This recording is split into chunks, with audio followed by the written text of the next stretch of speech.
इंसाफ को कुछ और आए या ना आए, एक काम तो बड़े अच्छे तरीके से आता है और वो है बयानिया बनाना। झूठी बात भी इतनी बार दोहराते हैं कि लोगों को सच्ची लगने लगती है। उनकी सच्चाई बस इतनी है कि जब हुकूमत में आए थे ना, तो यही पाकिस्तान उनको जन्नत लगता था, यही इदारे पाकिस्तान की सलामती के जामिन हुआ करते थे। मगर जब से रुसवा होकर इख्तिदार से निकाले गए हैं ना, मुफादात और नफरत की सियासत पर उतरे हुए हैं। दुनिया भर की बुराइयां उन्हें पाकिस्तान में नजर आती हैं।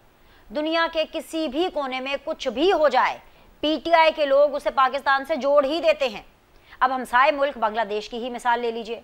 वहां तलबा के एक गैर सियासी एहतजाज ने 15 बरसों से काबिज भारत नवाज शेख हसीना वाजिद को भारत फरार होने पर मजबूर कर दिया और तवक्कुआत के ऐन मुताबिक तहरीक इंसाफ शेख हसीना वाजिद के फरार पर भी शहबाज हुकूमत को ताने मार रही है। चंद दिनों पहले तक जो शेख मुजीबुर रहमान फौज के बुग़्ज़ में मुब्तला इमरान खान का हीरो था, आज उसी शेख मुजीब की बेटी हसीना वाजिद को शहबाज शरीफ से जोड़ा जा रहा है। हुकूमत को ताने दिए जा रहे हैं कि शेख हसीना का अंजाम याद रखें और उनसे फ़ोन करके वो फरार होने का रास्ता या फिर तरीका ही पूछ लें। कौमी असम्बली में अपोजिशन लीडर उमर अयूब ने भी आगे बढ़ते हुए खूब डायलॉगबाजी की कि शहबाज शरीफ और मरियम नवाज को भागने का मौका नहीं दिया जाएगा। तहरीक इंसाफ के इन तानों से सवाल उठता है कि क्या पाकिस्तान के हालात बांग्लादेश जैसे हैं? क्या पाकिस्तान को बांग्लादेश के तनाजुर में देखा भी जा सकता है? क्या शहबाज शरीफ और मरियम नवाज गुज़श्ता 15 बरसों से मुसलसल इख्तिदार पर काबिज हैं? क्या हसीना वाजिद की तरह मुस्लिम लीग नून ने भी सरकारी मुलाजमतों में अपनी सियासी जमात का कोटा 30% मुकर्रर कर रखा है?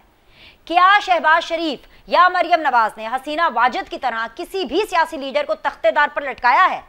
क्या बांग्लादेश की तरह पाकिस्तान की आला अदलिया भी कॉम्प्रोमाइज्ड है? क्या बांग्लादेश की तरह पाकिस्तान की सुप्रीम कोर्ट भी तमाम फैसले हुकूमत के हक में दे रही है? क्या बांग्लादेश की तरह पाकिस्तान की आर्मी में भी सिर्फ और सिर्फ अपने रिश्तेदारों को आला ओहदों पर फाइज किया जा रहा है? क्या हसीना वाजिद की तरह शहबाज शरीफ और मरियम नवाज ने भी माजी की तलखियों को ताज़ा किया है और अपने मुखालफिन को 15 बरसों से जेल में कैद किया हुआ है? क्या बांग्लादेश की तरह पाकिस्तान में अपोजिशन का कोई वजूद नहीं है? क्या हसीना वाजिद की तरह शहबाज शरीफ और मरियम नवाज ने पाकिस्तानी अवाम पर डायरेक्ट गोलियां बरसाने का कोई हुक्म जारी किया है?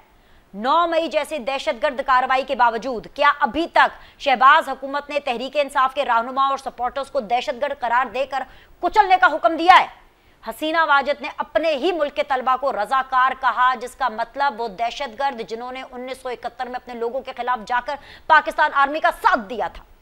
क्या शहबाज शरीफ और मरियम नवाज ने किसी एक भी स्टूडेंट को दहशतगर्द कहकर पुकारा है?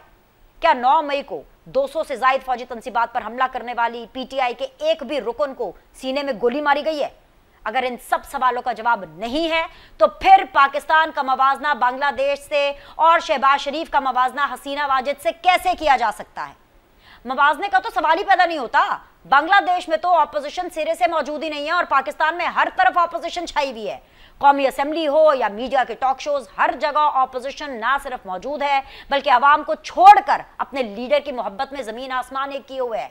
अदालतों के एतबार से भी गंगा उल्टी ही बह रही है। यहाँ पर बांग्लादेश में अदालतों के फैसले हुकूमत के हक में आ रहे थे और पाकिस्तान में सारे फैसले इमरान खान और तहरीक इंसाफ की फेवर में दिए जाते हैं। मखसूस नशिस्तों का केस ही देख लीजिए। साथ ही जजेस कौम को बता रहे हैं कि तहरीक इंसाफ को रिलीफ देने के लिए आइन को मुअत्तल किया गया। बांग्लादेश में सोशल मीडिया की कोई आजादी नहीं थी और पाकिस्तान में मादर पिद्दर आजादी है। पाकिस्तान में सोशल मीडिया की आजादी का यह आलम है कि हुकूमती रहनुमा तो दूर, अस्करी क़यादत तक महफूज नहीं है। एक मुनज़्ज़म प्लानिंग के जरिए सोशल मीडिया पर पाकिस्तान मुखालिफ जहर उगला जाता है। डीजी ISPR प्रेस टॉक करके जाएं तो उनके खिलाफ प्रोपेगेंडा स्टार्ट कर दिया जाता है। ऑपोजिशन की सहूलतकारी इतनी है कि जेल में कैद इमरान खान की हर जरूरत का ख्याल रखना अदालतें अपना मंशूर समझती हैं। इमरान खान के मुंह से निकली हुई हर एक बात, हर एक फरमाइश हमारी अदालतें आनन फानन पूरा करती हैं।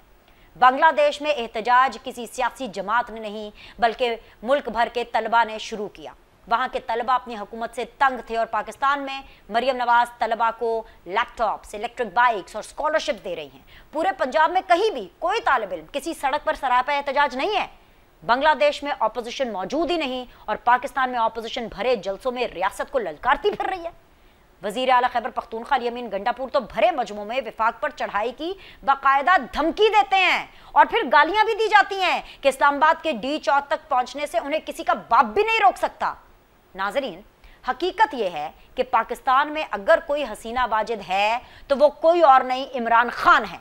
जालिम हुकूमत नहीं, वो ऑपोजिशन है जिसने इख्तिदार में आकर चुन चुनकर मुखालफीन से बदले लिए, झूठे केसेस में सबको जेल में डाला, जेल से टीवी और एसी उतरवाने के ऐलानात किए गए, अवाम को कभी ना खत्म होने वाली महंगाई के अजाब में झोंका गया, अपने सियासी मुफाद के लिए IMF का मुआहिदा तोड़कर पाकिस्तान को मौजूदा बदतरीन हालात तक पहुंचाया गया। 100 बातों की एक बात है भाई, बांग्लादेश को हसीना ले डूबी और पाकिस्तान को एक हैंडसम ले डूबा।